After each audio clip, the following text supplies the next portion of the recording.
एक शमूएल अध्याय 4 में हम एली और उसके 2 बेटों के जीवन का दुखद अंत देखने जा रहे हैं। हम यह भी देखेंगे कि भगवान का इस्राएल पर न्याय उनके भगवान के खिलाफ विद्रोह के कारण है। अब भविष्यवक्ता शमूएल, उन्होंने इस्राएल को भगवान की रहस्योद्घाटन दी है, लेकिन वे सुन नहीं रहे हैं। उनकी चिंता पलिश्तियों के खतरे को लेकर है, और जब इस्राएलियों ने पलिश्तियों के साथ युद्ध किया तो वे वास्तव में एक विनाशकारी हार का सामना करते हैं। पद 2 में बताया गया है कि उन्होंने 4000 सैनिकों को खो दिया। लेकिन मैं चाहता हूं कि आप पद 3 में इस्राएलियों की प्रतिक्रिया पर ध्यान दें। इस्राएल के बुजुर्गों ने कहा, आज भगवान ने हमें पलिश्तियों के सामने क्यों हराया? और आइए हम यहां शीलो से भगवान के वाचा के संदूक को लाएं, ताकि यह हमारे बीच आ सके और हमें हमारे दुश्मनों की शक्ति से बचा सके। दूसरे शब्दों में, वे अपनी असफलता को पहचानते हैं। इसका कुछ संबंध भगवान की शक्ति की कमी से है। आप जानते हैं, तो चलो वाचा का संदूक लाने चलते हैं, कोई सुझाव देता है। आप जानते हैं, चलो उस सुनहरे संदूक को लाते हैं और भगवान को अपनी तरफ कर लेते हैं। तो वे इस संदूक को ले जाने वाले हैं, जो भगवान की उपस्थिति का प्रतीक है, और वे इसे एक भाग्यशाली ताबीज की तरह मानने वाले हैं। वे भगवान के सामने बिल्कुल भी पश्चाताप नहीं करने वाले हैं। अब मैं आपको बताना चाहता हूं, लोग आज भी धर्म का उपयोग एक भाग्यशाली ताबीज की तरह करते हैं। वे उम्मीद कर रहे हैं कि वे भगवान की कृपा प्राप्त कर सकें, ताकि जीवन में सफल हो सकें। सुनो, यह तो बस अंधविश्वास है। इसका भगवान का अनुसरण करने से कोई संबंध नहीं है।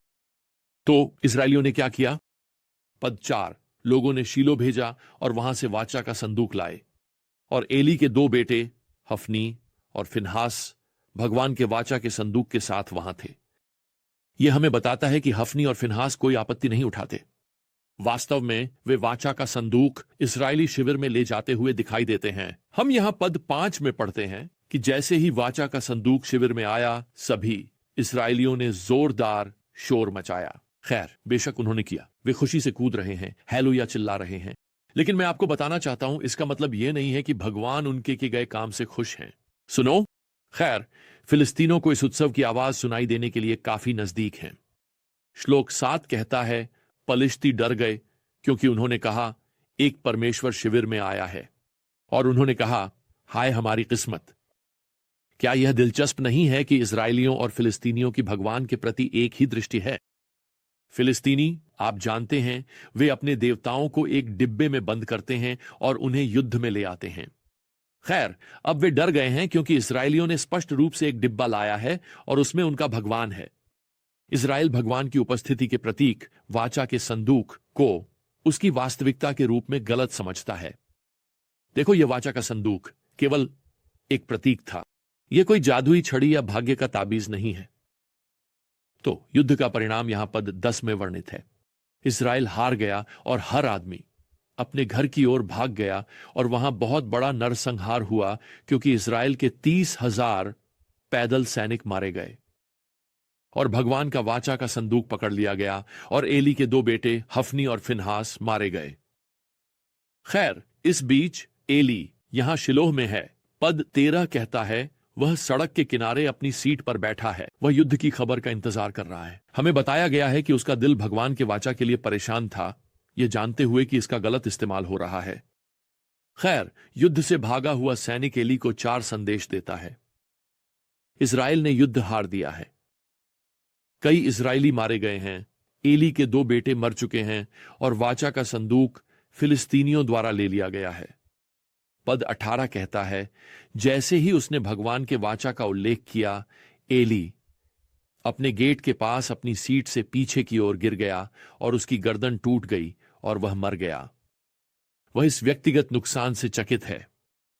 लेकिन राष्ट्र का वाचा का संदूक खोना, खैर, यह एली के लिए बहुत अधिक है, क्योंकि वह जानता था कि इसका क्या मतलब है।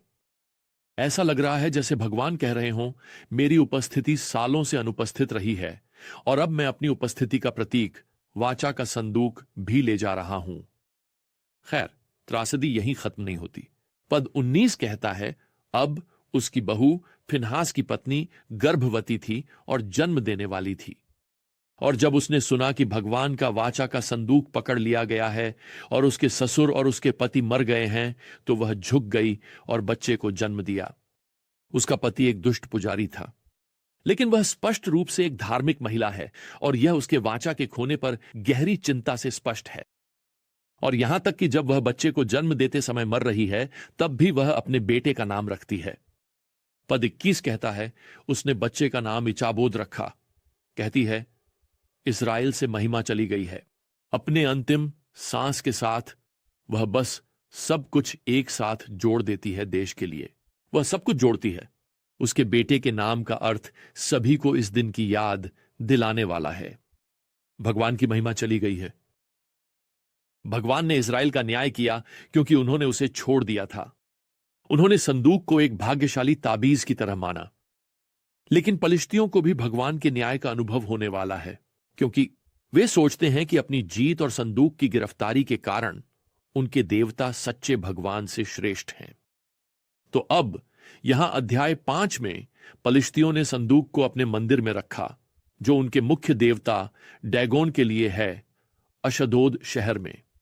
लेकिन पद 3 हमें बताता है, अगले दिन देखो, डैगोन भगवान के संदूक के सामने जमीन पर मुंह के बल गिर गया था। तो उन्होंने डैगोन को उठाया और उसे उसकी जगह पर वापस रख दिया।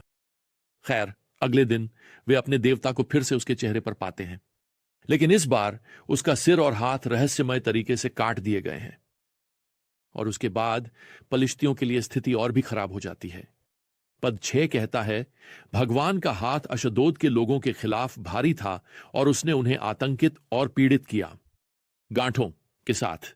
यह भी चूहों या चूहों की महामारी के साथ है, जैसा कि अध्याय 6 पद 4 और 5 में कहा गया है। यह शायद बुबोनिक प्लेग के प्रकोप को दर्शाता है। आप देखिए, संदूक बिल्कुल भी एक भाग्यशाली ताबीज नहीं है। वास्तव में यह गरमालू बन जाता है। इसे गाठ शहर में ले जाया जाता है, यहां अध्याय 5 के पद 8 में। लेकिन वही चीज फिर से होती है, इसलिए वे इसे एक्रोन शहर में ले जाते हैं और महामारी बस उस पलिश्ती शहर का पीछा करती है। खैर, इसके साथ महीने बाद पलिश्तियों ने अपने सभी जादूगरों को इकट्ठा किया और यह समझने की कोशिश की कि क्या करना चाहिए।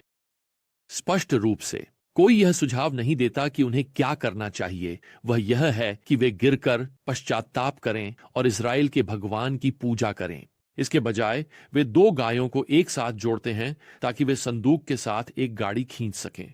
अध्याय 6 हमें बताता है यहां पद 4 में कि उन्होंने गाड़ी पर चूहों के कुछ सुनहरे प्रतिकृतियां भी रखी।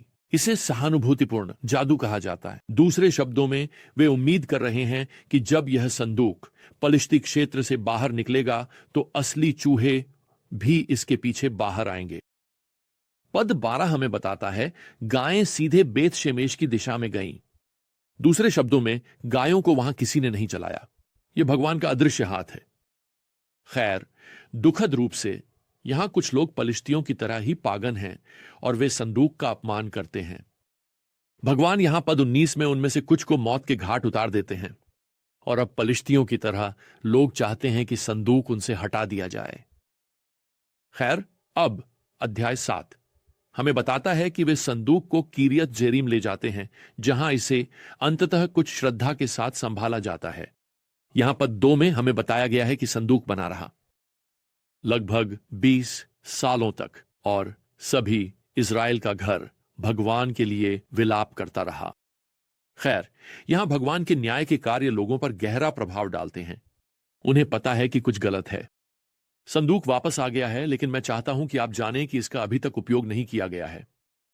आप देखिए, भगवान जो कर रहे हैं वह इस्राएल के राष्ट्रीय पश्चाताप के लिए मंच तैयार करना है, लेकिन ऐसा होने में और 20 साल लगेंगे।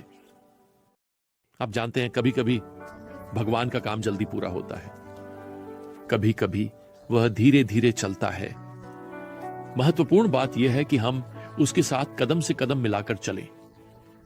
हम उसके साथ आज्ञाकारिता और विश्वास में चलते हैं। खैर, जब तक हमारी अगली यात्रा एक साथ न हो, भगवान यीशु मसीह की कृपा, भगवान का प्रेम और पवित्र आत्मा की संगति आप सभी के साथ रहे। आमीन।